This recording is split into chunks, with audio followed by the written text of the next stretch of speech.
Tashidele, everyone, and good morning, good evening, good afternoon, those who are living across the countries. And Tibet House, in collaboration with several others, centers, organized this 4-day teaching on Rice Sutra, in Sanskrit, Śhālistamba Sūtra, and in Tibetan, Salujang. So before we request Geshe to start this session, the second last session, I would like to request everybody that those who are an English listener, you can keep the interpretation mode on English, and those who are a French listener, you can turn the interpretation on a French, so that during the interactive session, you could be able to hear the questions. Thank you, and we will have the question answer session at the end of the Geshe teaching. Thank you, and now I would like to request Ajahn Vénérable to lead the preliminary prayer, please. Thank you, Tenzin La, Tashidelek, everyone. I'll wait for the screen share.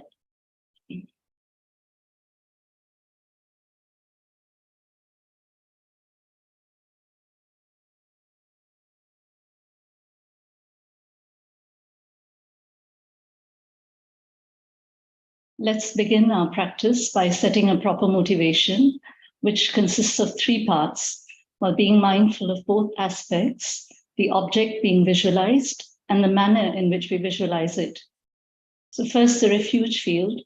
In the presence of in the space in front of us, let's visualize Buddha Shakyamuni, His Holiness the 14th Dalai Lama, and all Buddhas and Bodhisattvas or any other enlightened beings you regard with veneration. They are looking upon us with immense kindness and unconditional love, just as a mother looks upon her only child. Second, the bodhicitta field. Visualize on either side of you your kind parents, mother on the left and father on the right.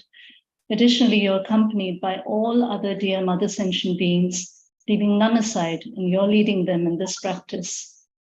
Third, the purpose of this practice, to manifest the Buddha nature within you, which is the ultimate source of happiness, by removing the 2 mental obscurations, afflictive obscurations consisting of the afflictions of negative emotions, contaminated karmas and their corresponding active seeds, and cognitive obscurations, the subtle stains, the inactive latencies of the afflictions and contaminated karmas. Enthused by great compassion, you taught the Immaculate Dharma to dispel all perverted views. To you, the Buddha Gautama, I pay homage. Enthused by great compassion, you taught the Immaculate Dharma to dispel all perverted views. To you, the Buddha Gautama, I pay homage. Enthused by great compassion, you taught the Immaculate Dharma to dispel all perverted views. To you, the Buddha Gautama, I pay homage. Sangye Jodang Sogi Chungnam La Jangjo Bhardu Dagni Kyap Sochi Dagi Jinso Kipe Sonam Ki Drola Pencher Sangye Drupar Shok Sangye Jodang Sogi Chungnam La Jangjo Bhardu Dagni Kyap Sochi Dagi Jinso Kipe Sonam Ki Drola Pencher Sangye Drupar Shok Sangye Chodang Sogi Chognam La Jangjo Bhardu Dagni Kyap Sochi Dagi Jinso Gipe Sonam Ki Drola Penchir Sangye Drupar Shok.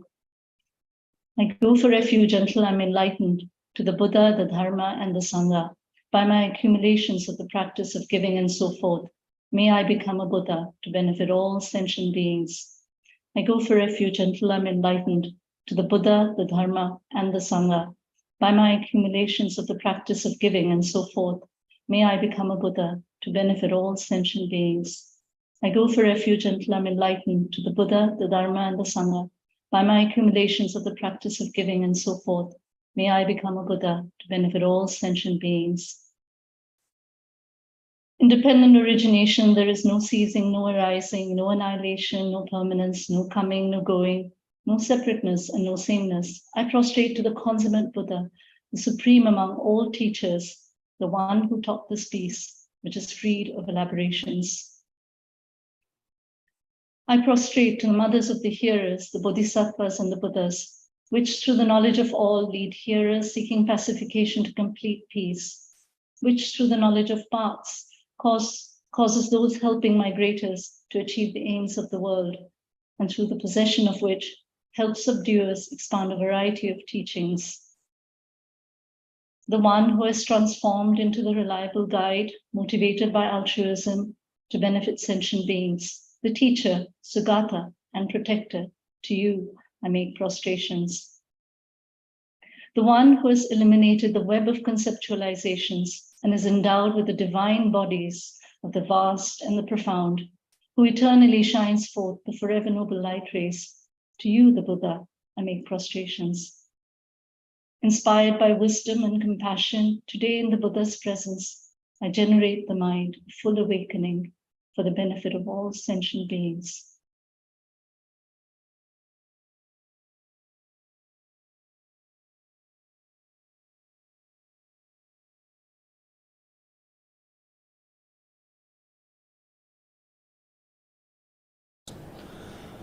Om ye dharma hetu prabhava hetum tesham tathagato yavatat tesham chayo nirodha evam vati mahashamanaye swaha. Om ye dharma hetu prabhava hetum tesham tathagato yavatat tesham chayo nirodha evam vati mahashramanaye swaha. Om ye dharma hetu prabhava hetum tesham tathagato yavatat tesham chayo nirodha evam vati mahashramanaye swaha.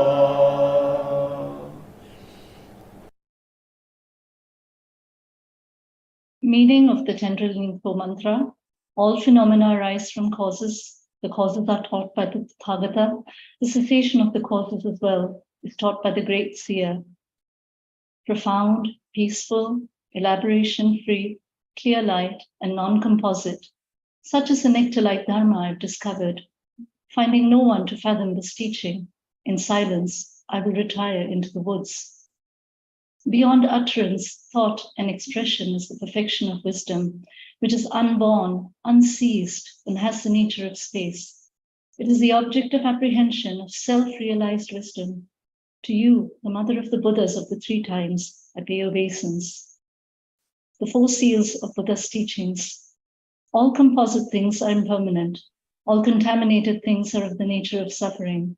All phenomena are of the nature of emptiness and selflessness. Transcending sorrow is peace. The Guru is the Buddha. The Guru is the Dharma. Likewise, the Guru is the Sangha. The Guru is the source of everything wholesome. I go for refuge in the Guru. By the sound of the vibrant drum of Dharma, you liberate all beings of miseries.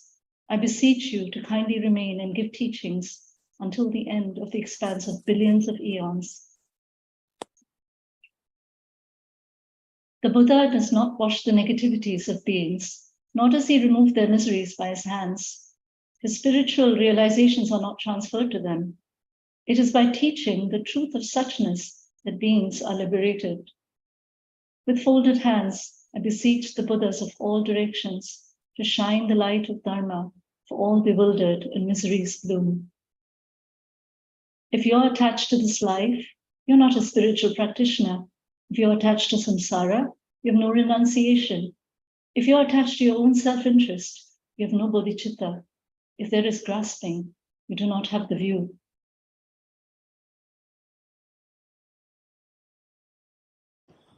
Deyatha gati gati paragati parasamgati bodhi swaha tyata om gati gati paragati parasamgati bodhi swaha tyata om gati gati paragati parasamgati bodhi swaha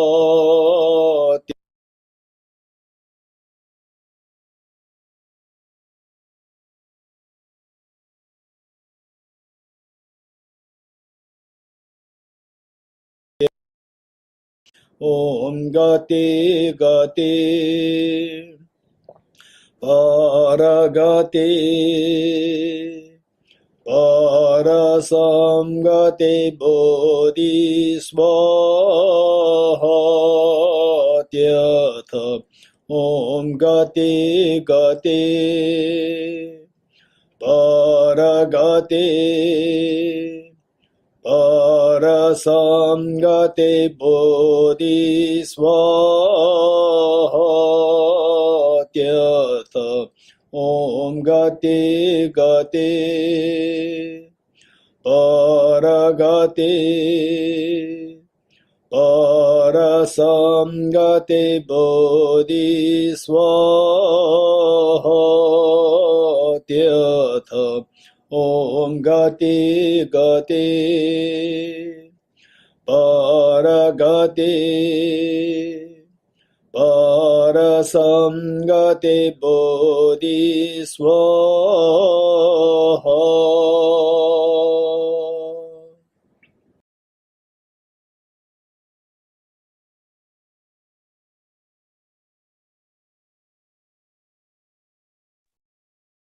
Thank you, Ajahn Pavanila. Now I'd like to request Geshe to receive the session.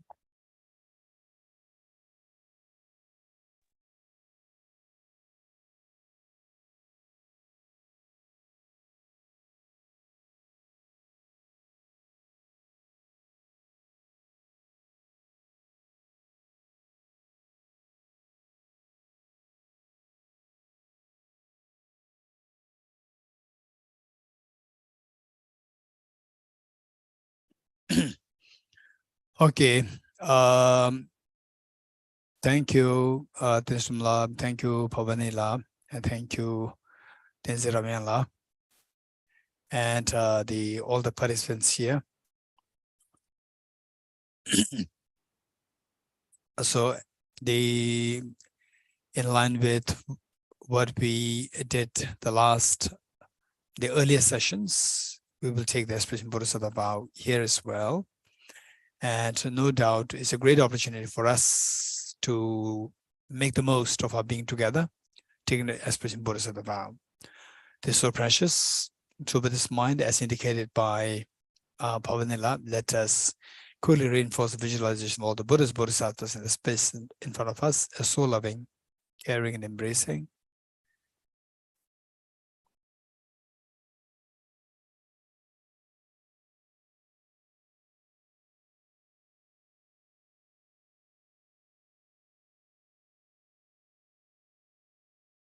And let us also reinforce the visualization of the Bodhicitta field, your two kind parents, and all the dear Mother sentient beings, including your children, human beings, animals, insects, hungry ghosts, hell beings, god and goddesses.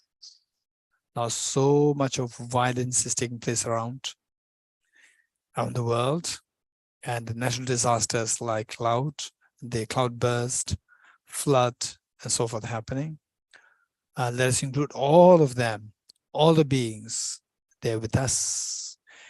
It is true cultivation of this great compassion, universal bodhicitta, that the mental defilements will be removed, and collectively, when we engage in the virtues, then the collective virtues karmas can be accumulated, and because of which the collective disasters can be quite tough. And the purpose of this practice is to nullify, to mitigate the power of the self-centered attitude by embracing all other beings with love and affection. So with this in mind, let us mentally invoke the spirit. May I become Buddha for the benefit of all my dear mother sentient beings.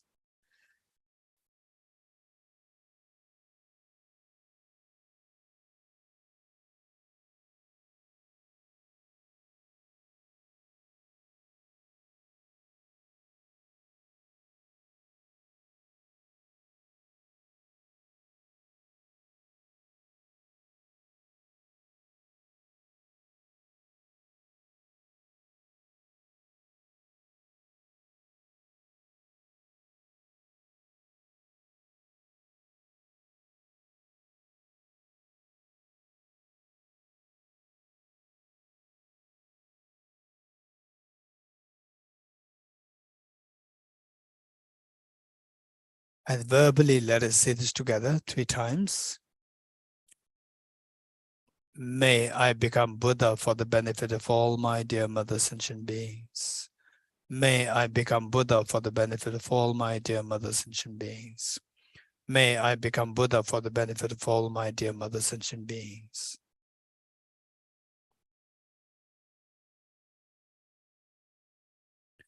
With this Buddhist spirit, let us recite the following verses together.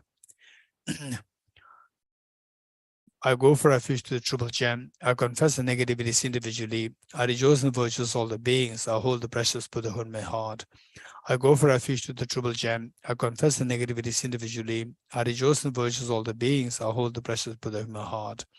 I go for refuge to the Triple Gem. I confess the negativities individually. I rejoice in the virtues of all the beings. I hold the precious Buddha in my heart. Gurus, Buddhas, and Bodhisattvas, please be here to me. Just as previous Buddhas have generated the mind of bodhicitta, and just as they successfully dwell in the Bodhisattva practices, likewise for the benefit of all sentient beings, I will generate the mind of bodhicitta, and likewise shall I too successfully train the Bodhisattva practices. Gurus, Buddhas, and Bodhisattvas, please be here to me.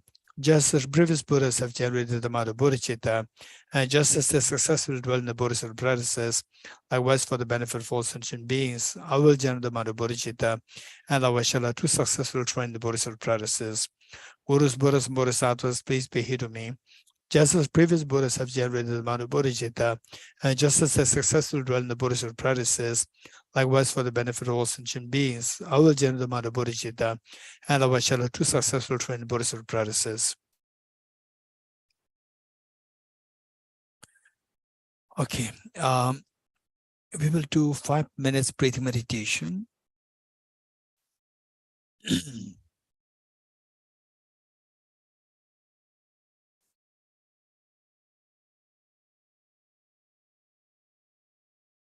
Okay, ready?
Okay, thank you.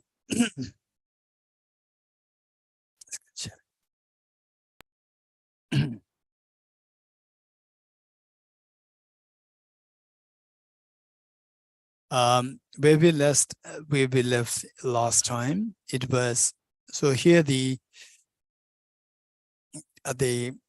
what we expected to learn from this sutra is that we are driven by two kinds of ignorance and all experiences of pain in different forms. The three kinds of pain: the suffering change, and the pervasive conditioned suffering. All the three kinds of the pains, they are somehow driven by these two kinds of ignorance. Ignorance which misconceives the law of karma, or which misconceives the cause and effect relationship, and the ignorance which misconceives the reality. And we do find that, number one, we are in samsara. What does mean by samsara? And I'm sure that you have met with many people and who say that, no, my life is perfectly all right. I have a beautiful life. This is what some people think, but whereas others think that there is a problem there in the life. And yes, the many of us, and even when we go to the counselors, they advise us, one advice that they give us, that is we have to learn to accept the life, meaning that the misery is a part of your life and you have to accept it. Whereas the Buddha taught that, no, this is not a part of life. This is something we can get over. It's not a part of it. It's not a part of the life. We can get over this. And last time I did indicate that Charles Darwin's evolutionary theory, according to him, yes, it's a part of life. That, for example, say that what really triggers miseries in us are, like, say, the fear, attachment, anger. And when the anger, you lose the sanity. And then you take all undesirable, unwholesome decisions. And the fear is one which is extremely corrosive to our mind. And nowadays, medical experts, they identify, they classify the fear as the one of the negative emotions which consume our immunity, which undermines our immunity greatly. It consumes our the immune system. So once the immunity is finished, then you can contract any illnesses, and your life will be in danger. It'll become the longevity will be cut short. So from this we see that the belief that the fear, attachment, anger, and so forth, these are instincts, and these are evolutionary gifts. In fact, the Charles Darwin would say that these evolutionary gifts. Without these, we cannot really thrive. We cannot really, our species cannot continue. So this is what he said. And then when the whole, the ethical system, when the whole social system is grounded on this belief that anger, attachment, fear, these are instincts, then naturally individualism will take over as the principle for the people to lead their life. And then when the individualism is there, we're all social animals. We all have to depend on each other. So when the individualism is so much emphasized, then the love and affection towards others, sense of concern for others, it is lost. When that is lost, how we behave is contradictory to the basic nature of our being the social animal. That is being undermined. And then how can we expect to be happy? We are bound to go through all miseries just say the money for which we strive so hard, the power for which we strive so hard, good health, youth, and so forth, with all these things intact, still people are not happy. People have to depend on tranquilizers, antidepressants, and so forth. So these are the indications that something is wrong, while all what we consider as the mark of a success, while all these are intact, still we are not happy, which means something is missing. What is that? So this is what the Buddha are taught as, that we have the Buddha nature. Unfortunately, Charles Darwin failed to discover that. With the Buddha nature, everyone has a seed of perfection. Everyone, whether you're male or female, it doesn't matter. And in fact, I very strongly share with people wherever I travel that where there's a community where the discrimination against gender, discrimination against, say, the ethnicities or caste and so forth happens, this is the sign of backwardness. Because you don't really get the very sophisticated realities. You cannot touch the sophisticated realities. You're being blurred, you're being blinded by the ignorance which is oblivious to the reality, oblivious to the various layers of reality. So let me repeat it, that any individual or any community whose basic mechanism operation is grounded on the say gender discrimination, or the societal say the various discriminations on the basis of caste, creed, and so forth, this is some sign of backwardness. This is 100% this case. Finally, why do we consider somebody as more important? For example, in the olden times, why we consider that the young prince, young child, young son of the king is considered very important. Why? Because he is so special in ways that he will become the king eventually. If that is why he's treated so special, everybody has the potential to become more than a king, to become the perfect enlightened being, to become a Buddha, which means that your lineage is far superior to the king's lineage. So everybody has that, this seed of perfection, has that potential. Because that everybody has this potential, the males, females, or from this country, that country, or from this religion, that religion, from this ethnicity, that ethnicity, from this caste, this creed, and so forth. Everybody has this potential. Everybody is special. Everybody is supreme. So nobody is inferior. So from this recognition, which Charles Darwin failed to discover, which the Buddha discovered, and on that basis, Buddha became extremely strong in ways to revolutionize the whole societal norms.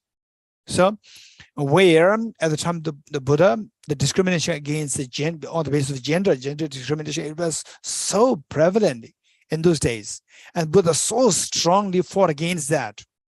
And then the discrimination on the basis of the caste, creed, and so forth, it was so prominent. And look, this is our human psyche, where in those days, if you belong to the so-called the higher, the status, societal status, in terms of the gender, in terms of caste, creed, and whatever, when you look at the other person who is seen as from the other side, somehow you see that person as intrinsically inferior. And the Buddha said that this is your illusion. It is not the reality. It is on this basis that the Buddha himself, while he was born in the highest caste, according to that time, but the Buddha said that it is not matter whether I'm respected or not. We should follow the reality. Reality has it that everybody is same. There's no one who is lower, no one who is higher. So this is recognition on the basis of the Buddha having discovered the Buddha nature within everyone. So one thing that we need to be aware of is the presence of the Buddha nature within yourself, and that way you will not feel demoralized. You will not feel yourself as helpless, hopeless, and you will not also undermine other people seeing the Buddha nature in others. This is so precious. And on that basis, then we see that how to awaken this Buddha nature, the basic driving force is the universal compassion. With the universal compassion, you embrace each other, then the true nature within us is being activated. So there, the individualism dissolves.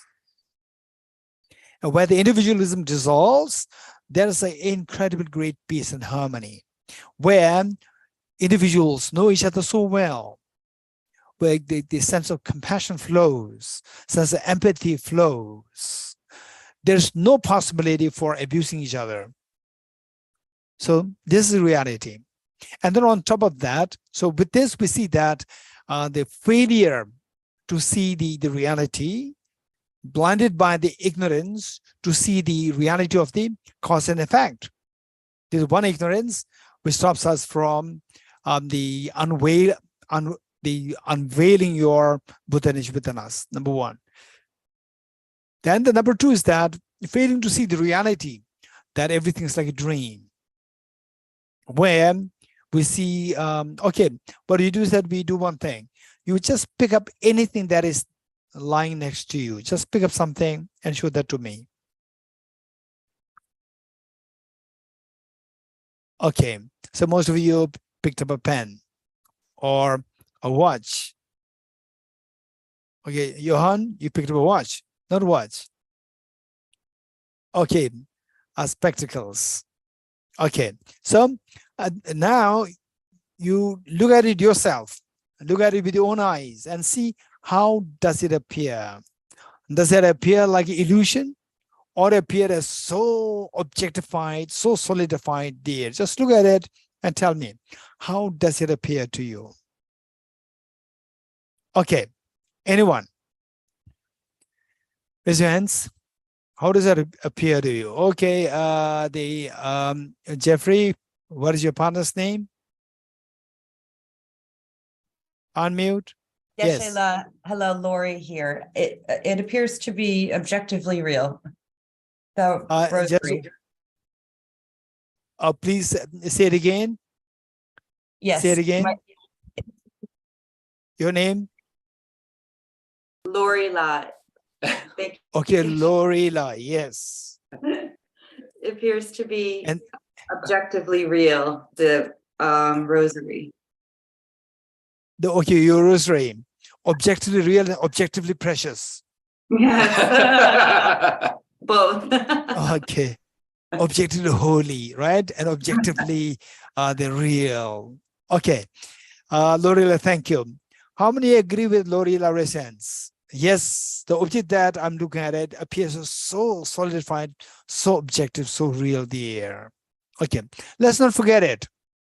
This is how things appear to you. Now, not only the object that you picked up, you look at things around you. Just scan through all the objects around you. Just look at all the things around you and see how they appear to you. Objective real or like an illusion, like a dream? How did it appear? Okay, Nirasla, tell us. Unmute. Geshe, objectively real. Everything is so objectively real, right? Okay. And it's very funny. When you meditate on your mind, or you want to see the emptiness of the self, where we are involved with problems. Oh, my neighbor is a nasty neighbor. Oh, the Delhi weather is terrible. Oh, the pollution, traffic. So all these problems, believe it or not, just think of any problem that you have in your life.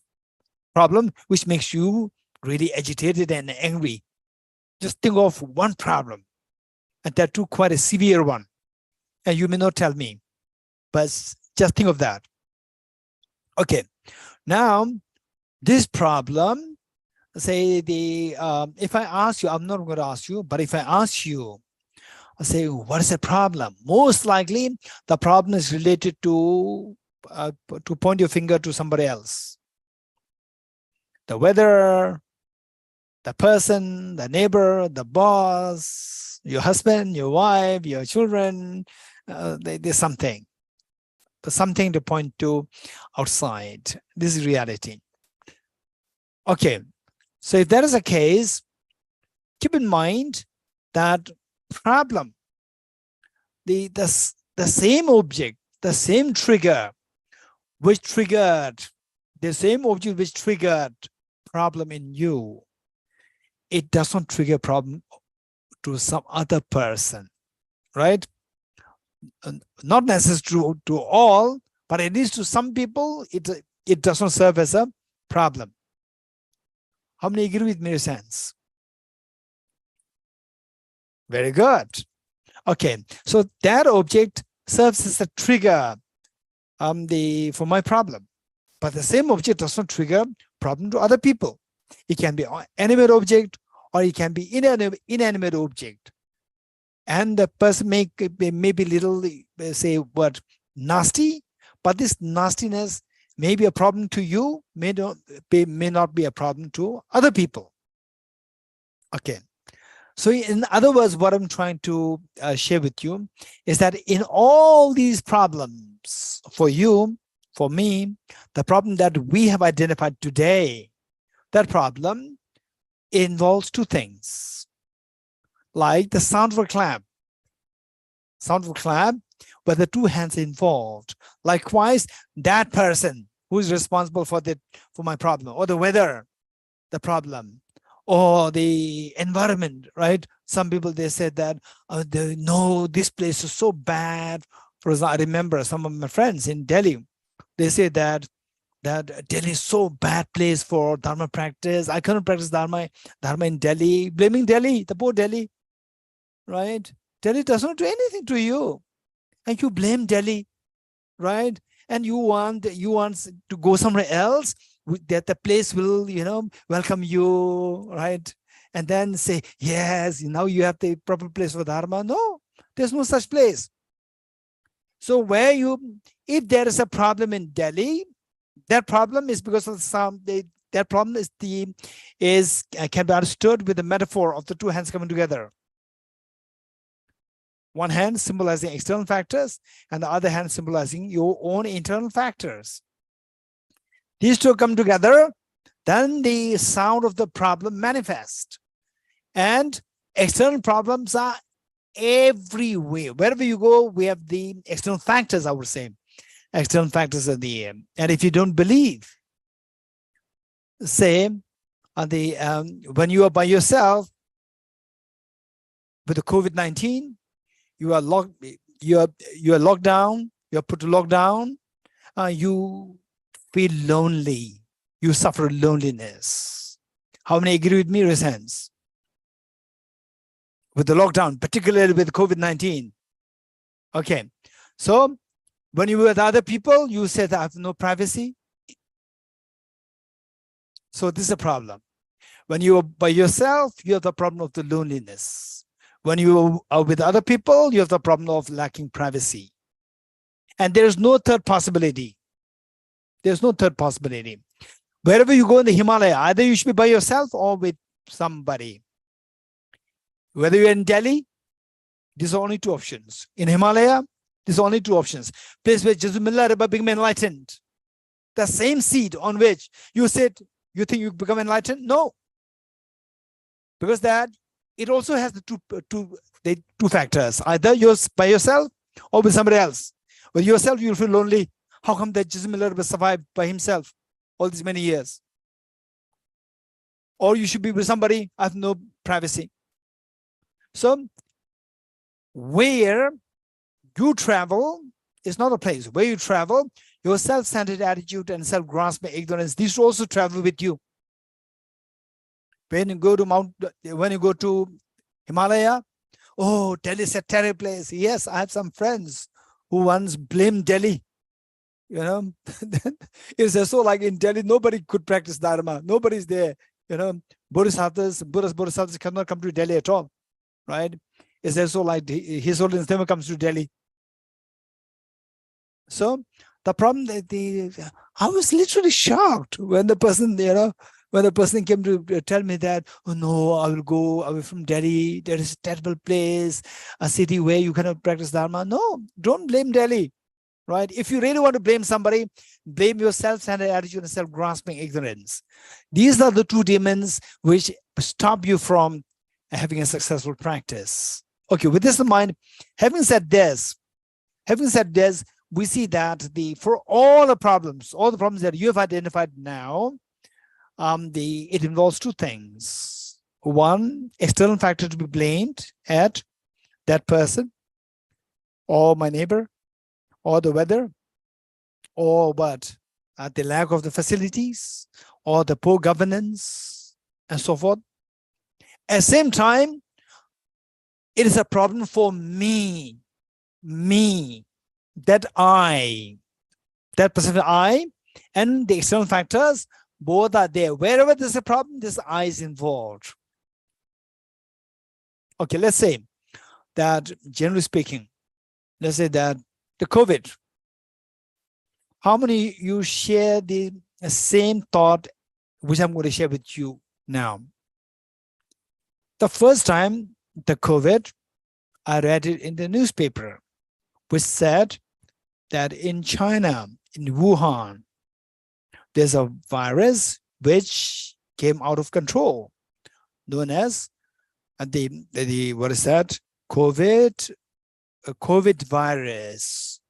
And in my mind, I never heard about COVID. 2019, end of 2019, I read it. And then in the class, I said that, okay, look, this is what happened. Then after 1 or 2 months, this is what happened. In my mind, there was no fear at all. You're getting it? And in fact, many of the people, out of 8 billion human beings, most likely 7.99 the billion human beings, they did not hear about this COVID-19 at that point. Then after a while, it said that 19 people at the airport were diagnosed with COVID. Now it's too close. The airport is about like maybe 20 or 30 kilometers from Tibet House, quite close. And then something is coming here. Something is coming here. And then okay, now 49, number increased to 49. They were hospitalized in the AIMS, All India Medical, AIMS, Medical Science Hospital. And then the number increasing, then the government sent directives that all the community centers, cultural centers, they must shut down. Okay, still we see that nobody is COVID around us. But then the fear already started to arise. And then the people pointed to this building, there was one patient from COVID patient, right? And look at the building. If the building appears as so scary to look at. And then later on, then the people inside starts to be diagnosed with COVID. Very scary, very scary. Okay, so what I'm saying is that these problems, external factors, it's not persistent a problem. When it's far away, you don't see it as a problem. When it comes closer to somebody, that is I. Closer, then the fear starts to arise. Then it is labeled as a problem. How many agree with me, raise hands? Good. So in a way, what I'm saying is that for all our problems, there are two things. External factors are there, and the internal factors are within you. These two things are coming together. And by knowing the cause and effect operation so well, we can cut down many of our problems. For example, like knowing the cause and effect so well, by removing the ignorance, which misperceives the cause and effect, law of karma, you will always engage in a wholesome fashion. Because of which non-virtuous karma will be stopped. Because of which your manifest suffering will stop. So if you do experience something, you will experience happiness. But that happiness is within the confinement of samsara. Why? Samsara means contaminated. So that happiness is the result of the cause, which is also samsaric. in what is samsaric? That the cause is bound by element of samsara. What is that element of samsara? Anyone? So what I said is that if you stop engaging in non-virtuous karmas by getting rid of the ignorance which misconceives the cause and effect, which misconceives the law of karma, then what you do is that you do all in a proper fashion, which are caused with the law of karma, which are caused with the law of cause and effect. That way, your negative karmas will stop. And then the karmas that accumulate will be only wholesome karmas. And what's the outcome of that wholesome karma? Experience of happiness. Where do you experience the happiness? Within the confinement of samsara. Why samsara? Samsara is contaminated. Because the samsara is contaminated, happiness that experience should be also contaminated. And if that is the case, if the result is contaminated, the cause must be also contaminated. What is that cause? Virtuous karma that accumulated. Even that virtuous karma should be contaminated. Okay, yes. The contaminated means that virtuous karma being tainted by something incorrect, some contamination. Anybody who likes to tell us, share with us as to what that contamination is, which makes your virtues, if the virtues contaminated. Anyone, raise hands. Keep in mind that we've already gotten rid of the ignorance which misperceives the law of cause and effect. Okay, Taruna.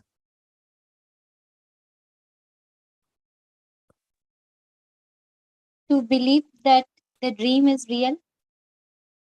Okay, to believe that the dream is real. This is ignorance, which believes that while everything is like dream, we see them as real. So I asked you to pick up something, and you look at it, and you all shared with me that it appears so real, so objectively real. While in reality, the way the manner in which the dream is subjectively created, not objectively real, everything is like a dream, all coming from your mind, not really from the object. On the contrary, we see them as so objectively real. This is ignorance. Okay, so this ignorance is contamination.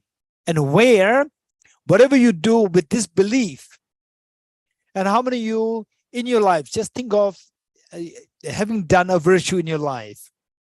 Any virtue that you did in your life, think of that. Think of that. And raise hands, say that you have done a virtue which makes others happy, really happy. Raise hands. Who did something at least once in your lifetime? Raise hands. Okay, raise hands. How many of you remember at least some degree of virtues? Raise hands that you have done in life. Okay, the Hansla, did you do? No virtue? Hansa is very kind. His smile reflects the virtue, right? His smile is so contagious. His smile makes everybody happy. Okay, so we see that everybody has engaged in some form of virtue. But just now think of one virtue that you did in your life. Think of that. Think of that. You may not share it with us, but think of that. And that virtue, you did that in relation to bodhisattvas, or in relation to your to a neighbor, in relation to a poor person outside, in relation to a community, in relation to a social service, in relation to your family members, whatever. Say that virtue done in relation to something. That how did that object appear to you? That object with which you with which you have done the virtue. How did that object appear to? As real, objectively real, or like a dream? Raise hands. Anyone? Okay, Anna Sophie. It appears objective real for me. As objectively real. Anna Sophie, would you mind sharing on what kind of virtue you engaged in? Or you don't want to share? No, it's okay. My grandmother was dying, and I just take her hand so that she doesn't feel alone.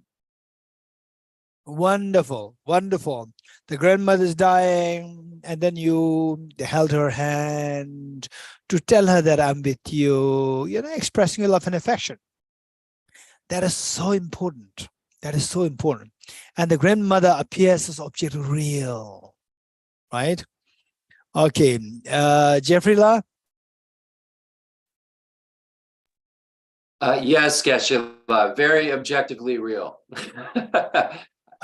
Would you mind sharing your experience or the virtue? Yes, we had the great fortune of taking care of Nangyal Tensor Geshe Wandak at the end of his life for the last couple of years. So yes, very objectively real, right to the very end. Oh, yes, Namgyal Tensor Geshe Wandak, yeah, so precious. Yeah, even I had the honor of having received teachings from him. I'm very fortunate. Yeah. Okay. So we see things with which you even say make offerings to all the Buddhas, Bodhisattvas, and that you see the Buddhas, Bodhisattvas object real. So this says how we see things. And while the reality is that nothing really exists objectively, even the virtues that engage in, objects with which you, in relation to which you accumulate the virtue, even these objects appear as object real. So that is the stain, that is contamination. So even those virtues, they are contaminated by these the stains. So that is known as contaminated virtues. Okay. So because it's contaminated, say the contamination means what binds us in samsara. So the results of these virtues contaminated, they will ripen in samsara. Okay. Anyone, what is samsara? Right? What is samsara? Anyone? So we see that contaminated virtues will ripen the results in samsara. For this, we have to identify what samsara is. Anyone? Raise hands. Okay, Venerable Chensola. Good morning, Geshe. Samsara is the fact that we cycle again and again, like we have a birth and die and birth and die again and again without any control by ourselves, but under the control of karma and affliction. Okay, the samsara is the way we take birth over and over again without control. Where? In the planet Earth? In one of the 6 realms. In one of 6 realms, such as France? No, not necessarily. No, not France. France is nirvana. No, it depends for who. And okay, to whom? Yes. Okay, there is no particular place to say that this is samsara. You're getting it? This is so important. This is amazing.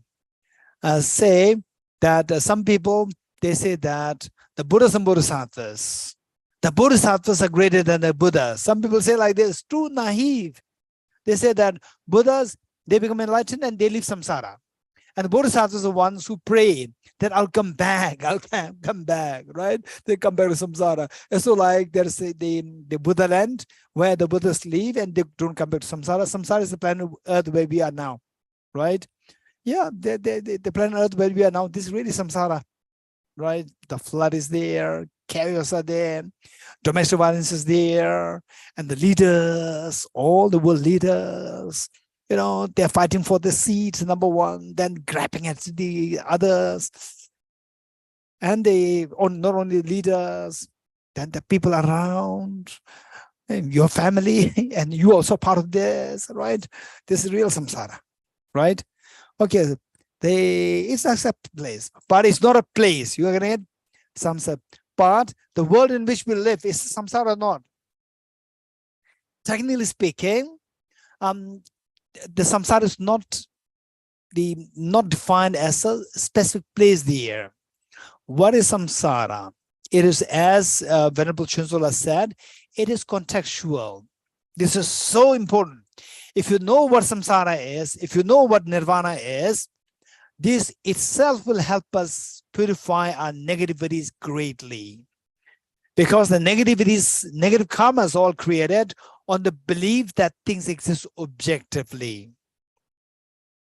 So where we see things that when we see things as empty of objective reality, then you will come to know what is samsara, what is nirvana well. Once you know the samsara and nirvana concept so well, your concept of the reality becomes so clear to us. Because of this, the ignorance misconceiving the reality diminishes. When ignorance misconceive the reality diminishes, it is like the foundation of the old negative karmas is shaken. When the foundation shakes and all negative karmas piled on that will shake and will crumble. So this is how the negative karmas are purified. This is so precious.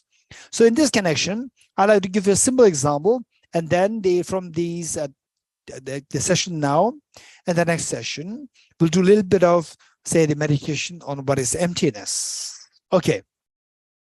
So let's say that we all to go to Mount Kailash. We all to go to Mount Kailash, and let's say that that Tenzrumla, our program coordinator, Tenzrumla, raise your hand. Okay, keep raising your hand. Others can keep watching you. Good. So Tenzrumla says that, okay, we are all going to go to Mount Kailash for a pilgrimage. And she warns us that Mount Kailash, it is full of snow. And there's no snow glare there, because of which we have to put on the glasses, we have to put on the goggles. And okay, now it's fine. Thank you. Then they say, seeing that there are a number of people here, and the one shop does not have enough goggles. So she pointed to two different shops, shop A and shop B. Shop A, where the goggles are extremely high quality goggles with very clear glasses. And the shop B are locally made goggles, where the glasses are very poor quality, very murky. And group A and group B, you buy the goggles from the respective shops, and this is similar to us to Mount Kailash. Okay. Then Tenzrumla said that Mount Kailash is so precious, we have to show respect, and it's so beautiful. Then we all go there, and group A looks at Mount Kailash, and we all see Mount Kailash for the first time. And group A looks at Mount Kailash, wow, it's so beautiful. Then you just made prostrations, Buddham Sharanam Gacchami, Dharmam Sharanam Gacchami, Sangam Sharanam Gacchami. You're so happy, and you thank Tenzrumla a lot. And group B looks at it, oh, it may be very holy, but it's so dirty. It's so dirty, right? And then seeing group A making prostrations with so full of enthusiasm, group B also makes prostrations reluctantly, right? Buddham Sharanam Gacchami, for a dirty Mount Kailash, right? Okay. Now, I'll say my question to you is that group A sees the Mount Kailash so clean. Group B sees the Mount Kailash so dirty. Is it the same Mount Kailash or different Mount Kailash? It is the same Mount Kailash. It's the same. Now, look, then how come that the same Mount Kailash appears as in two different forms to the two different groups, group A and group B? And group A, when it looks at the Mount Kailash, my question to you, when group A looks at Mount Kailash, does the Mount Kailash appear as clean with respect to my glasses, or it appears as clean from the object? Anyone? Alexi, which do you prefer? To like the Mount Kailash with your clean glasses, or the dirty glass, or the blurry glasses? I prefer Alexei. clean glasses. Yes. Hello, Geshe. Clean glasses. Yes. Clean glasses. So imagine that you're looking at Mount Kailash through clean glasses on, and the Mount Kailash appears so beautiful and clean from the object, or it appears as clean with respect to my glasses. How does it appear to you, Alexei? To me, it appears like clean from the object. Clean from the object. Very good. Okay, let's say that another person who looks at through the blurry glasses, and you look at it, you see the Mount Kailash is very dirty or unclean, or the dirty Mount Kailash. My question to you, when the Mount Kailash appears as dirty to you, just imagine that you are putting the very dirty glass on. So you can do this experiment. It's very simple. I just give the example of the Mount Kailash. I don't think that we can easily go there, but the glass is very easy. You can buy glass, or if you already have a glass, make sure that your glass, you have two glasses, one which is so clean, crystal clear, spick and span clean glass, and put a clean water there, and another glass which is the not dirty, greasy, and then put a water, same clean water, put in there. Now inside it's just both are the same water, same quality, but from outside we see the one is so clean and the other one is murky water. Okay, now tell me that it's the same Mount Kailash or two different Mount Kailashes? It's the same Mount Kailash, but the same Mount Kailash is seen in two different ways, as objectively as dirty, objectively as clean. Likewise, the same world in which we live. Say there's the same Mount Kailash, the very clean Mount Kailash, with respect to the person looking at through the clean goggles. That Mount Kailash is nirvana, pure of impurities. Whereas same Mount Kailash looked at through the mercury, the goggles, oh, dirty Mount Kailash, there is samsara. Likewise, and what makes the difference? To see the same object as clean and dirty, it depends on the goggles. Likewise, we look at the world through the goggles of your own mind. And for us, unfortunately, the goggles of our lens, the lens of mind through which we look at the world, is very dirty. It's filthy, unfortunately. It's filthy with afflictive obscurations and filthy with the cognitive obscurations. Yes, this is how we see. So because of that, we are bound to see things as imperfect. So seeing things, the things that you see with this dirty lens of the lens dirtied by the afflictive obscurations, cognitive obscurations, and particularly the afflictive obscurations, that is known as samsara. And the same world looked at seen through the lens of the clean mind, freed of the cognitive the afflictive obscurations, is known as nirvana. And the same world seen through the lens of a pure mind, removed from all the mental defilements, is known as Buddhahood, full awakening. So the same world can be seen in three different worlds, depending on what kind of lens with which you look at the world, what kind of lens do you have.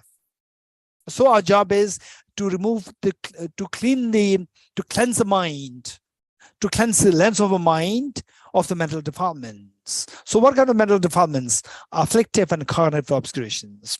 And what is this afflictive obscurations? All rooted to the ignorance, contaminant karmas, and afflictions.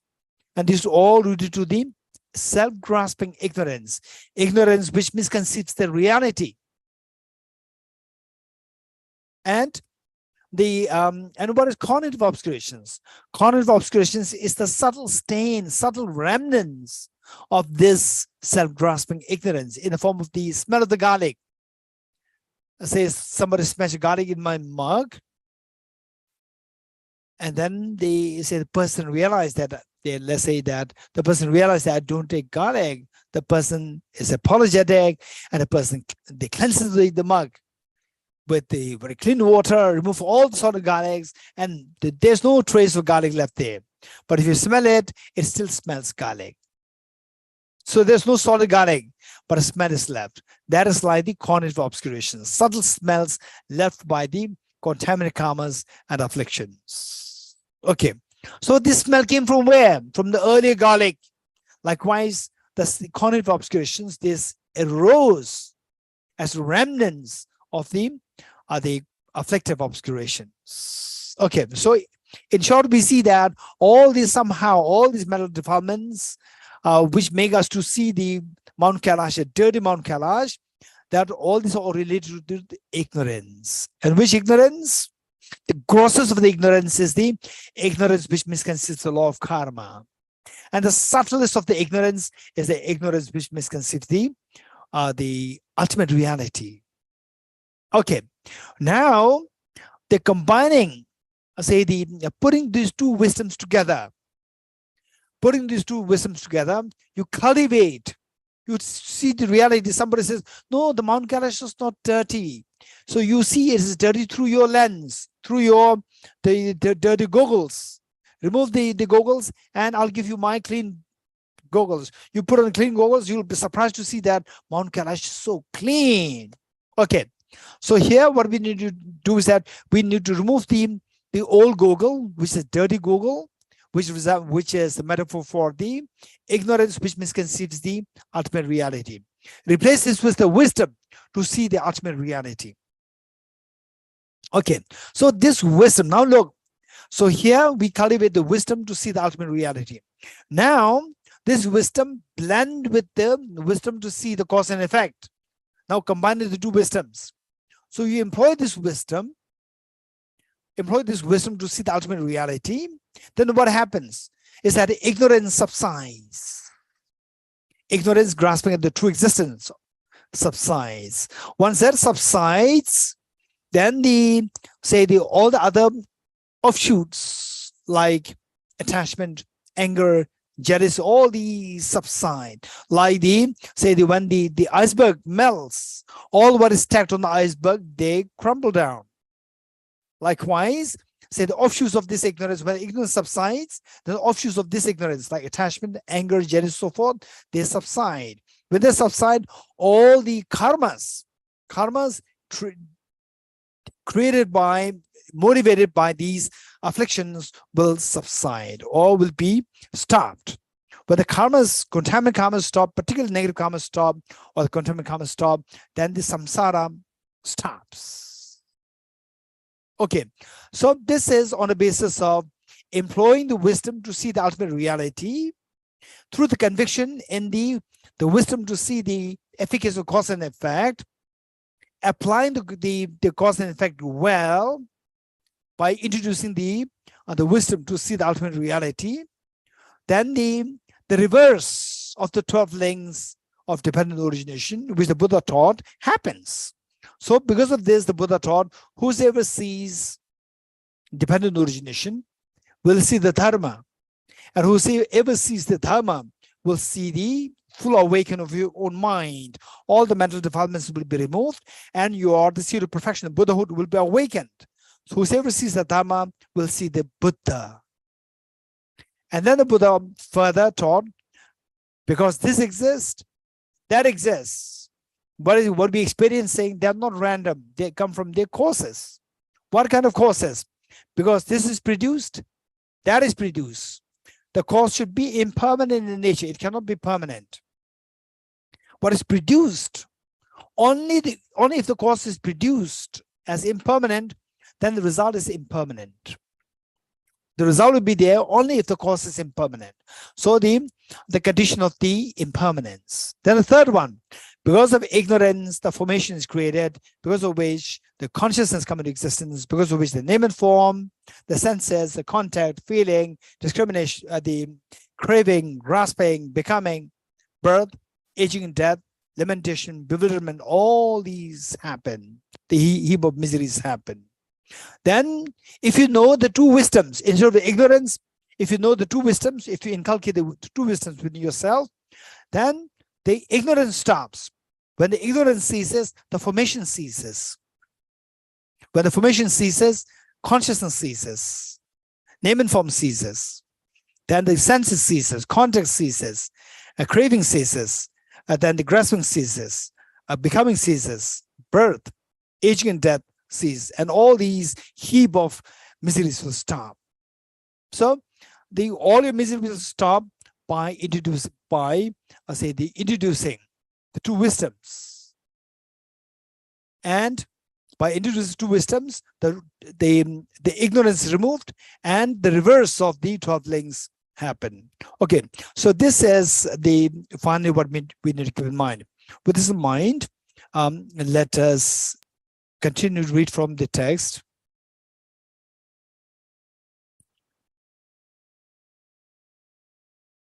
Okay. So last time we were talking about the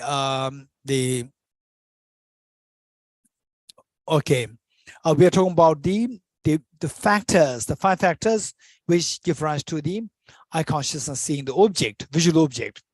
So now to see that this all happened on the level of the dependent origination, not by some agent to dictate on you, that you are at the mercy of some external agent. No, it's a reality dependent origination.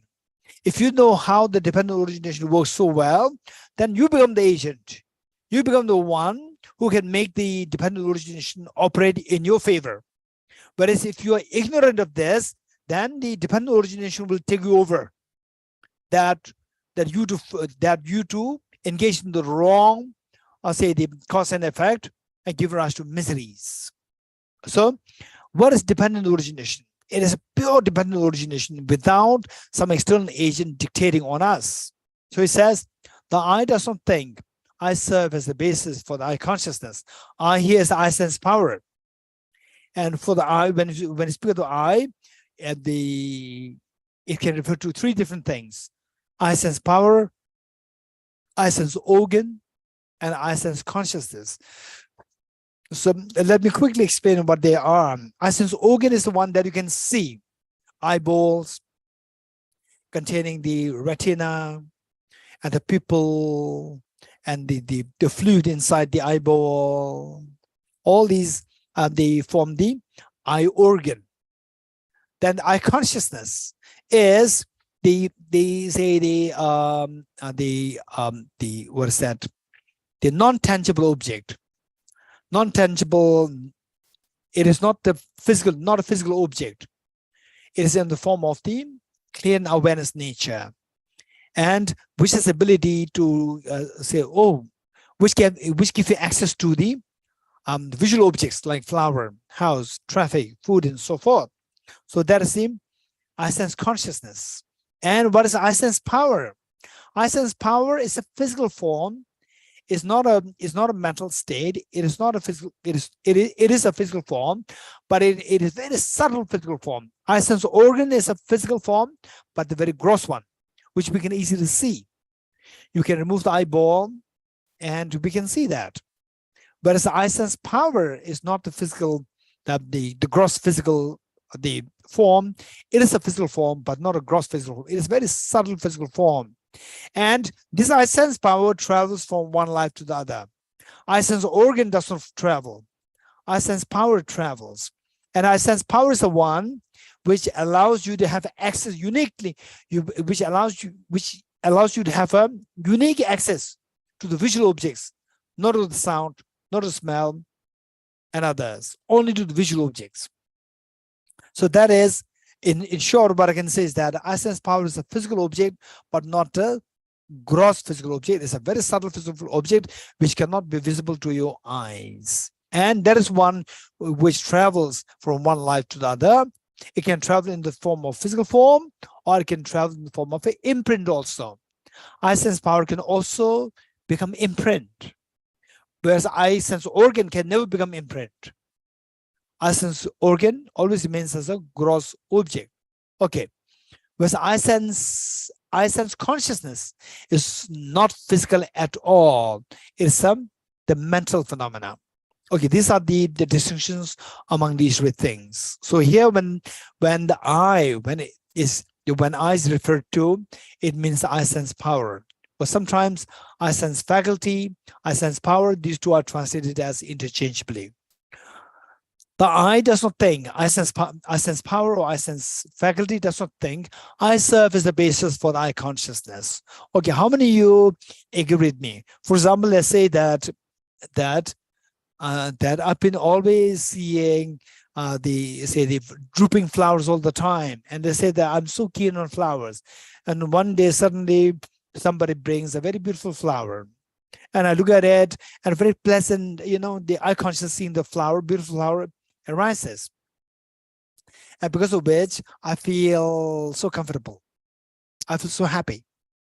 So this, okay, now tell me, this flower, does it feel that, okay, I'm serving as the stimulus for his eye consciousness to arise? Does this flower think like this? Raise hands. Yes, no. Yes, no. Raise hands. Raise hands. Raise your hands. Raise hands. Okay. All the hands, that's why I'm seeing they are very unique. They are what my longtime friends' hands.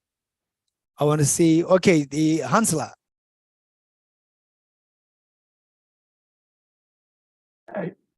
Geshe, I would think the flower does not think that way. Okay, how many agree with Hansla? Raise hands. Good, the flower does not think that I'm serving as a stimulus to him, to his eye consciousness to arise. Okay, now the eye sense power. Eye sense power, or the eye sense organ, let's say eye sense organ. Does it think that, okay, I'm supporting this eye sense power so the eye sense power can get access to Geshe Dorji Damdul to see the flower, right? Eye sense power, eye sense organ, my eyeballs. Does it think that I'm supporting the eye sense power so that the Dorji Damdul can get access to the flower? Does it think like this? No? Raise hands. No? Good. And that the eye sense consciousness, does it think that, oh, I'm given rise to by the flower, eye sense power, eye sense organ, and the immediate preceding consciousness? I'm so lucky they supported my arising. Eye consciousness, does it think like this? No? Good. This is a sheer dependent origination. When these things come together, invariably the eye consciousness seeing the flower arises. That's it. It's dependent origination. There's no external agent there to decide. That you should be seeing that that these will support you to give rise to this. No, when these things come together, this is a sheer dependent origination. Okay, going back to the text, Ramela. Oh, our young IT staff, Ramela. He's so absorbed in emptiness, he forgot that he's working to help us. I does not think. I serve as a basis for thy consciousness. Nor does form think. Form meaning the physical object like the flower. Think. I serve as the object of perception for the eye consciousness. Nor does the light think. Light think. I function as a visibility for the eye consciousness. Nor does space think. I do not obstruct the eye consciousness. Nor does the appropriate attention, previous moment of the consciousness, think. I provide mental reflection for the eye consciousness. Nor does the eye consciousness think I'm produced by these conditions, but or yet eye consciousness is born, or eye consciousness arises from the presence of these conditions. When these conditions are there, invariably the eye consciousness arises. Similarly, a corresponding analysis should be applied to the rest of the faculties: nose consciousness, ear consciousness, tongue consciousness, body consciousness, and the mental consciousness. Good. Here, there's nothing whatsoever that, okay, now the first part is done. The next part is there's nothing whatsoever, nothing whatsoever that transmigrates from this existence to the next, which we already did the 5 aspects with respect to the outer dependent origination, like the flower. Now we are doing that with the inner dependent origination, that the self and its aggregates, the 6 elements. Okay. Here, there's nothing whatsoever that transmigrates from this existence to the next with the dependent origin interdependent origination. Let's say the person dies and takes birth to the next life. So it says, there's nothing whatsoever that transmigrates from this existence to the next. This is extremely important. And we all, while we think that, oh, I'm a Buddhist, we talk about anatta meaning selflessness. But we feel that there's something which transmigrates from one life to the next life. Is there, okay, my question to you, Ravina, I have a question to you. Is there something that transmigrates from one life to the other? Anyone? Just give your thoughts. You don't really have to comply with what is said in the text. Just what you think. After all these many years of studying the Dharma, what do you think? Resents. Kamaludula, what do you think? Unmute Kamaludula. Yes, Geshe, I think consciousness travels, transmigrates. The person migrates or not? The person, as I don't think, the consciousness. Okay, Kamaludula is more diplomatic. He saw the text. Okay, if I say something different, then I'm against the text, right? Okay, thank you, Kamaludula. Anyone else? Jeffrey? Yes, Geshe-la, the mere I transmigrates. The mere self. The self does transmigrate. The self transmigrates to the next life. And Kamaludula says the consciousness travels to the next life. Anyone else? Anyone else? Okay, let's say who agrees with Kamaludula sense? Consciousness travels to the next life. Okay, when I say consciousness travels to the next life, it doesn't rule out that person travels to the next life. You're getting it? Just this information, piece of information, that the consciousness or the mind travels to the next life. Raise hands. Okay, the person travels to the next life. Raise hands. Okay, don't be scared, right? The True Sutra says that there's nothing which transmigrates to the next life. Okay, so the answer is yes. Both are correct. Kamaludula is correct. Jeff is correct. Yes, the consciousness travels. The person travels. But in the text, in the sutra, it said that there's nothing which transmigrates to the next life. We have to explain this. Luckily, that we are following the Nalanda tradition. Nalanda tradition, which is grounded on a basic teaching of the Buddha, which said that the bhikshus and the wise people, just as the goldsmith tests the purity of the gold by cutting, rubbing, and burning the gold, you should also examine my words and put them to practice, not simply because you respect me. In other words, you have to examine. So this is what the Buddha encouraged us to examine, even his teachings. So that the Nalanda tradition actually allows us to think in various forms, very subtly and very broadly. How? The person, does he travel to the next life? Yes, of course, there's a person. There's a person which travels. Because the Buddha said, the Buddha himself taught that you are the benefactor of yourself. Who else is there as your benefactor? The one who tames one's mind is wise and will be liberated. So that person, if you tame your mind, if you're not liberated in this life, you'll be liberated in the next life. For which means this person has to travel to the next life. If it doesn't travel, then how will this person be liberated? And the Buddha claimed that you will be liberated if you know that you are the master of yourself. So this is in line with Buddha's own teachings. Okay. So, and also that the consciousness travels to the next life. This is something which is accepted by all the Buddhist schools. Okay. Then what about this sutra? This sutra, which says that there's nothing which transmigrates from this to the next. Ramela. which migrates. So it says here, there's nothing whatsoever that transmigrates from this existence to the next life. What does this mean? How do we understand this line? Okay, so let's say that particularly when you were a small child, right? When I was a small child in school, and I see there's some of my classmates, not classmates, my schoolmates here. Sini Yangzumla is here, my schoolmate. Sini Yangzumla, raise hand.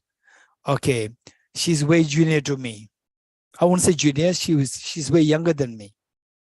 Okay, and so we see that when I was small, right?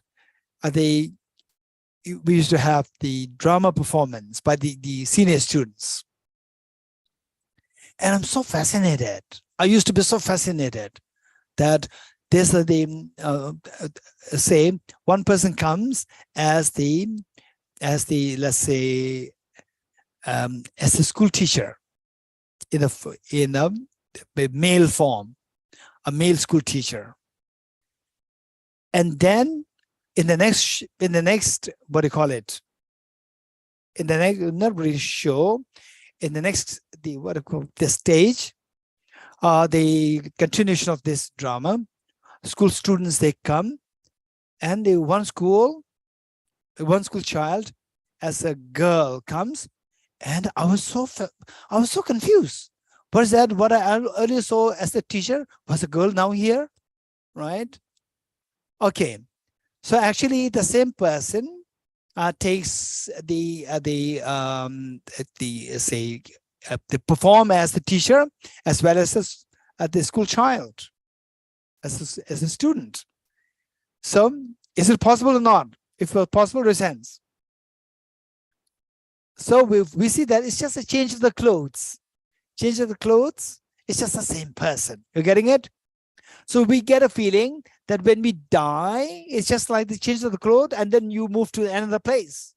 Same person moves there, which means that the person is permanent, doesn't change. You're a human being, you're a girl, you're a boy. In the same form, you'll move to the next. It is like the same teacher in the guise of a man. In the next scene, the person comes as a student, as a girl, right? And I was so confused as a little child, right? That is not allowed because everything should be so intrinsically real for the small child. No, now it's very different. It's the same person, but what is that? I was so confused. Okay, so this is what is being rejected here.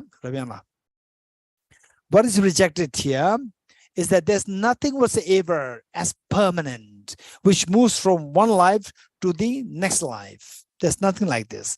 For example, and these examples, if you get a little bit of, say, the uneasiness in your mind, that, oh, if this is what migrates to the next life, it's very scary. You get a very uneasy feeling. If that comes, you are in the direction of understanding emptiness. This is so precious. So you have to study emptiness. When you actually get emptiness, if the emptiness is something that you get within a very short span of time, it can be very shocking. And luckily, that even to get an understanding of emptiness will take long time. So our mind will get used to that. And then we see that, yeah, but say there's nothing really objectively there. It's just a mental imputation that the cause and effect, they operate so infallibly. So this is how your mind will be. And then you see that the functionality is very much possible where there is empty of objective existence. Okay. Here, there's nothing whatsoever that transmigrates as a permanent entity, leaving one place and moving to the next birth, from this existence to the next. And yet, then how does the rebirth accounted for? And yet, because there is no deficiency of the requisite causal conditions, when the causal conditions are intact, then the results, by dependence on these, the results will be originated, dependent on origination. The result of karma nonetheless manifests. It is like now look, the example given here is that it is like the appearance and reflection of a face on the surface of of a well-polished mirror. In the mornings, when you look at the mirror, you see you can appear your face on the mirror. Your face do not really move there. It do not really move there. By the play of dependent origination, your face, the light, the distance, the mirror, all these things, and the space, all these factors intact, then the reflection of your face invariably manifests on a mirror.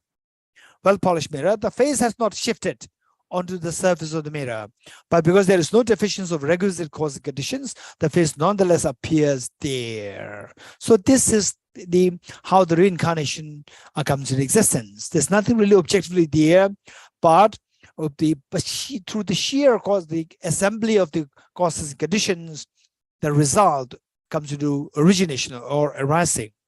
Similarly, there's nobody at all who transmigrates from hereafter death and is born elsewhere. There is nobody as a permanent entity, as an unchanging entity who moves from transmigrates from here, this life, after that, and is born elsewhere to the next life.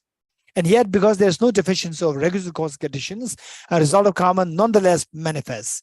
It is how the orb of the moon travels. Is how the orb of the moon travels. Travels at a distance of 42,000 yojanas above the earth. Okay. It says that the distance between the earth and the earth is like 384,400 kilometers. 384,400 kilometers is the distance between the planet Earth and the moon. So it is like how the orb of the moon travels at a distance of 42,000 yojanas. Let me repeat it: 384,400 kilometers. This is the distance between the planet Earth and the moon. So the moon does not travel this distance and to form the reflection in the water body. But the moon is there, the light is there, space in between is there, the water body is there, with all these prerequisite conditions intact, then the reflection of the moon invariably arises. It is like how the orb of the moon travels at a distance of 42,000 yojanas above Earth, and yet its reflection nonetheless appears in small vessels filled with water. It is not that the moon moves from its position 384,400 kilometers in the sky. From there, it moves to the small container. No, it does not do that. It is not that the moon moves from its position and enters the small vessels filled with water. Yet, because there is no deficiency of requisite causal conditions, the orb of the moon nonetheless appears there. Likewise, that there's nobody at all who transmigrates from here after death and is born elsewhere. And yet, because there is no deficiency of requisite causal conditions, the result of karma nonetheless manifests. Is like how a fire ignites from the assemblage of its requisite causal conditions and not when deficient of its requisite causal conditions. Okay. In the same way, although things are devoid of owner, okay, devoid of owner, instead of that, devoid of being an owner, devoid of being an owner, that's slightly different. Devoid of being an owner, meaning that you as the owner, as a permanent entity which owns the things, which owns or aggregates, and then the devoid of the ownership, you are being, they say you not being the owner, number one. Then number two, there's nobody who owns you. And then ungraspable, like a space, because that the say what you see as a person. Oh, I feel so close to this person. This person is so kind to me. And then when you go too close to grab at it, by going too close at it, you just end up seeing the atoms. On the atomic level, this person which appears as so kind is no more there. So when you go to grasp at it, we see that it is not grasp, it is ungraspable. Space-like, and the nature is the mark of illusion. Illusion meaning that go close to an object, you end up seeing the atoms. And from distance, you see the person, you see the flower, you see this and that. But going closer to the object, you see that there's nothing really there. So like a dream, like a rainbow, which appears so beautiful from distance, closer to the object, the rainbow disappears. So, and their nature is the mark of illusion, because there is no deficiency of regular causing conditions. The seed of consciousness born of karmas and afflictions will nonetheless produce the sprout of name and form. So, say the seed of consciousness sown by the ignorance on the field of the karma, watered by the afflictions or the attachment, the craving, cravings, will give rise to the sprout of you in the form of name and form in the next life, in the mother's womb. Sprout of name and form, within whichever mother's womb one will take rebirth through. Thus is a conditional relation in inner dependent arising to be seen.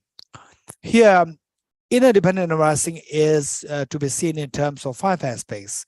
Which five? As not permanent, as not discontinuous, as not involving transmigration, as the formation of a large result from a small cause and a continuous similar type, which we studied yesterday already. Let me just quickly go through this. Not as permanent, meaning that the seed gives rise to the result. Inner dependent arising, meaning the animate objects like yourself, the beings, animate objects. For example, they say the 12 links. The 12 links, the first link is not identical with the second link.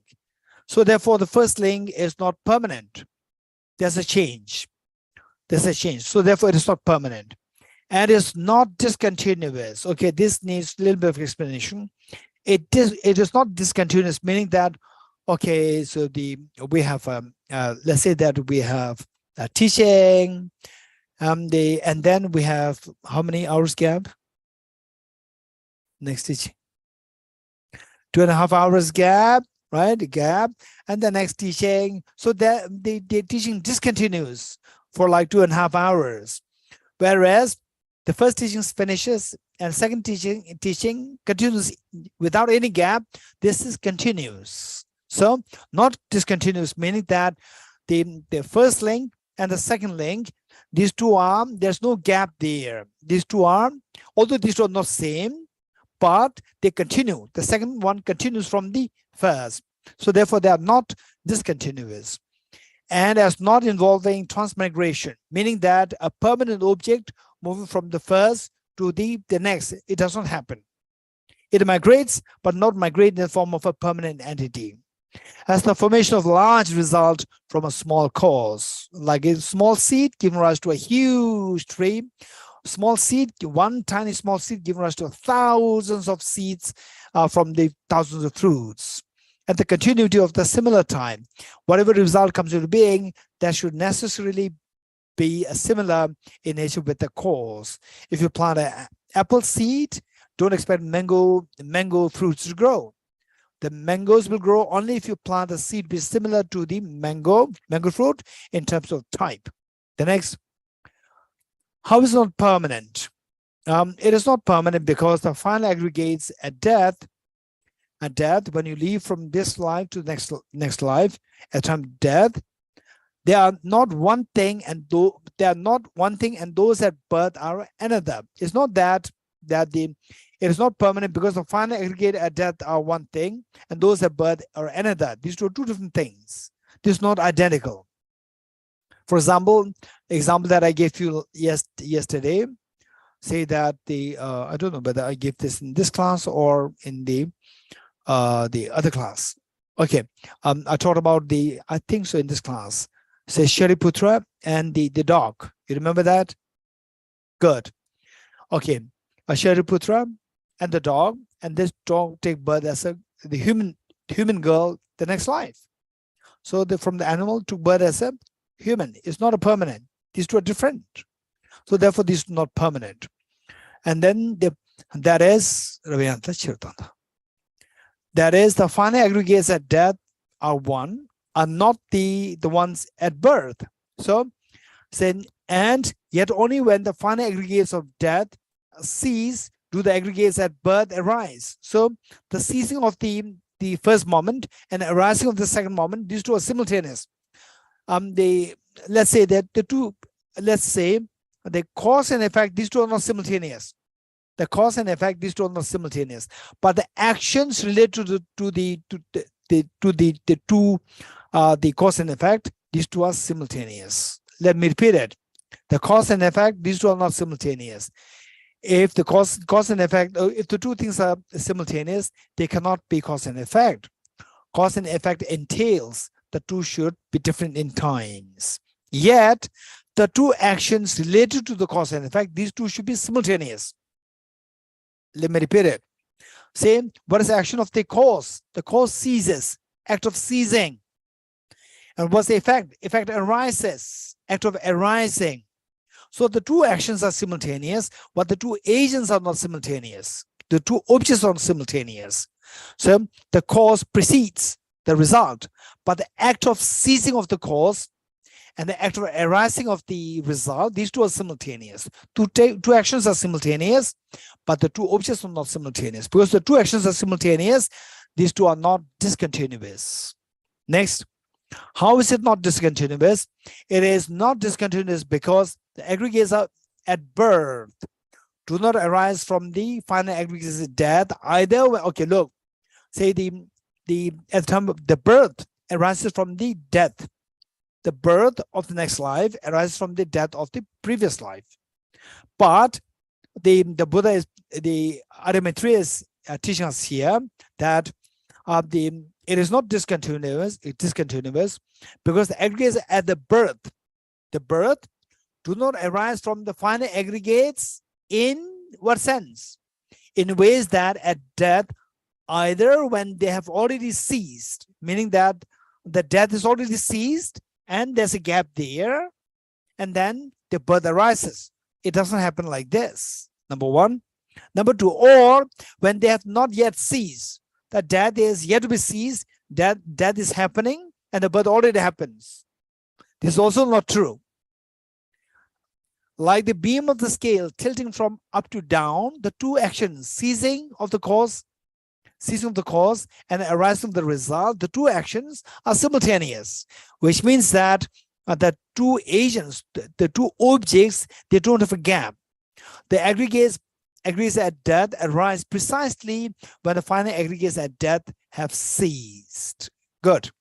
How does it not involve transmigration? So now, as explained before, it does not involve transmigration because beings from different classes of existence bring about their rebirth in a common form of birth, meaning that they say that, for example, say the dog of the existence from a different class, animal class, from there took birth as a human in the next life.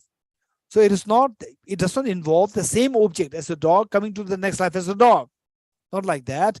So therefore, there's no permanent agent there as a person which travels to the next, which transmigrates to the next life.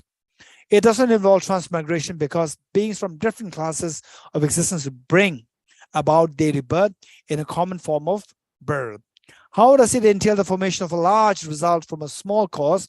The ripening of a large result is experienced from having performed a minor action. So for the inner dependent origination, let's say that we should be very careful in our life. We should be extremely careful, particularly I would say that you and me, all of us, we should be very careful to make sure that we don't give into anger. We don't give into, say, the primal anger, because with the anger, all the negative karmas flow out of that. Okay, with anger, for example, let's say that you say something, say just because of what you have in your mind, your wish is not fulfilled, and then you show anger towards somebody else, and this can vary in different degrees, some can be so severe in ways of abuse of power to really say involved in mass killing and so forth. These are so sad. And in some cases, you can really be nasty in your words with so much anger, you just utter nasty words. Say, if you say that you say something bad towards a bodhisattva, high-level bodhisattva, what a stupid thing. You say like this. You say like this. There's nothing. You don't get anything out of saying this. And yet, the negative karma is so severe. A small cause can give rise to enormous negative, painful experiences in the future. We should be very careful. We should be very careful. So say a small spark. A small spark can burn the whole village. It's a very tiny spark. Yet if you're not careful, this can burn the whole, ruin the whole, damage the whole village, the whole town, whole city.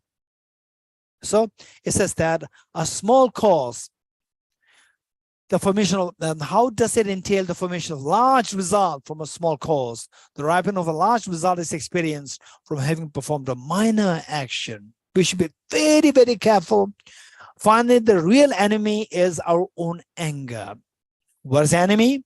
Enemy is somebody which brings your miseries. What brings the miseries? The negative karmas. What creates negative karmas? Primarily the anger. We should be very careful to control our anger. This is so important. And when you're angry, you dare to say anything, even against the Buddhas or the Bodhisattvas and so forth. Finish. Say why you are angry today. Because that, I want this person said something bad towards me, and this person related to the Buddhist Bodhisattvas, right? This person is a Buddhist following the Buddhist Bodhisattvas, so I'm against this person. I'm against the Buddhist Bodhisattvas, and then you say such horrible things. You don't get anything in this life. And why you say this? Because you are unhappy with a small thing, and now you are creating this unhappiness, small thing which you cannot bear. You are creating more causes to give rise to 1,000,000 times the unhappy thing which you cannot bear now. This is so unwise. We should make sure that in your family, in your workplace, or in the centers, wherever you are, we should be very careful to make sure that you don't give into the anger. And the anger is our real enemy. We should be very careful. Okay, so small anger. Why you show anger? Don't forget it. I'm repeating this. Why you show anger? Because something small is not accomplished. And some uneasiness is created. So if you're angry. So this uneasiness is created. You cannot bear it. If you cannot bear it, keep in mind that it has two causes, immediate cause and the long-term cause. The real cause is not immediate cause. Immediate cause, the person or whosoever is involved, but the long-term cause is your own negative karma done before, out of anger, out of ignorance. If you really don't want this unpleasant experience, and you want to show anger, don't show anger towards the people. Don't show anger towards anything else. Show anger towards your own anger. Show anger towards your own ignorance. And get rid of these two. That is a wise person. Whereas you show anger towards the immediate person, and then connect all the connected people to the Buddhas, to the Bodhisattvas, and so forth. You accumulate so much of negative karma that the small thing which you cannot bear now, because we show the anger, this anger is actually creating, say, the same suffering which you're going to bear now, multiplied by millions of times in the future. How can you expect to bear it then? So who is creating all this? Your own anger. So therefore, if at all you want to show anger towards somebody else, show anger towards your own anger. Quit this anger. This is the best way to challenge the anger. Quit the anger. This is so important message. Okay, we continue. Thus, it entails the formation of large result from a small cause. This is so important. a message for us. It involves a continuity of a similar type because the ripening of an action is experienced precisely according to action performed. Okay, if you engage in a virtuous karma action, then the happiness will follow. If you engage in negative karmas, then experience of pains happen. If the pains happen, keep in mind that this is because of negative karma that I did in a past life. So where I personally, in fact, if you see that overall speaking, that Tibetans, they are very resilient. They are very resilient. It's not that there's something their blood is different, the genes are different. No, this is not the case, because they have learned this, that the experiences of pain that we go through is due to two factors: immediate factors and the long-term factors. And the long-term factor is your own negative karmas. So when you see that, if I do not do this negative karma, then the immediate cause that is right in front of me cannot really create pain in me. So it's, if at all I'm to blame somebody, it is my own negative karma which I did in the past. If I don't want this same experience of future, I should not engage in negative karma. So this helps them to stay away from engaging in negative karmas. It doesn't mean that all the Tibetans are bodhisattvas and bodhisattvas. It doesn't mean that, right? So some people, again, they live in another world of the illusion.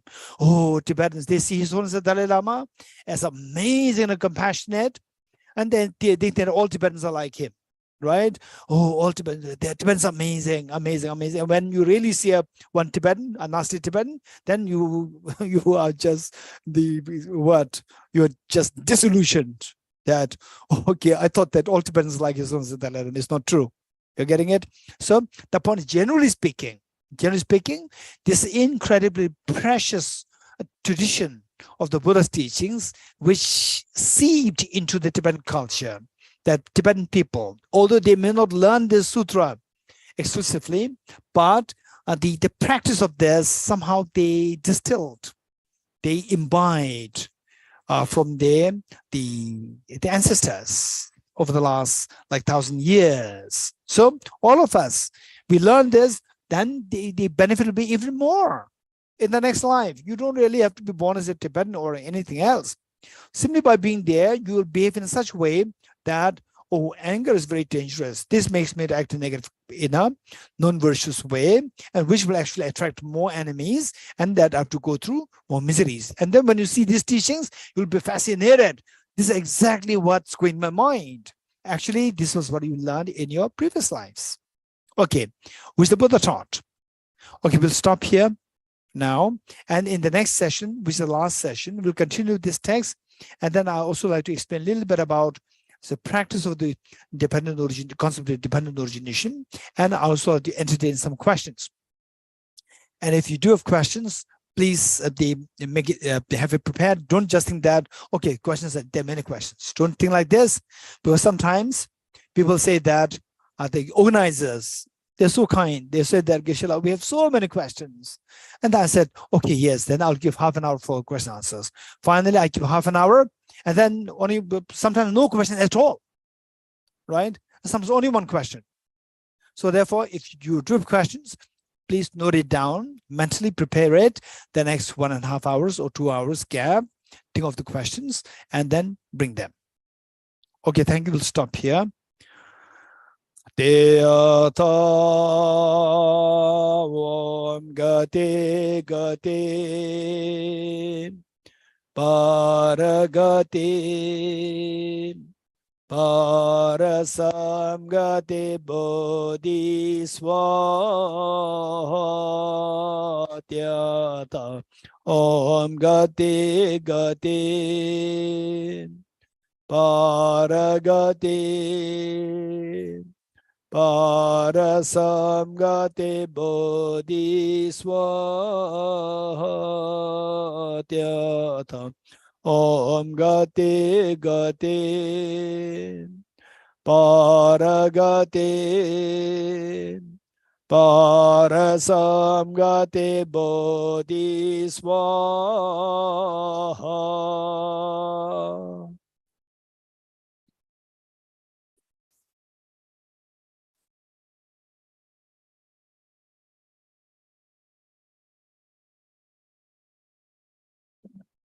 Thank you, Venerable Geshe. And after the session, we will do the 3 prostration, and we shall resume the last class at 6 o'clock at Indian time today.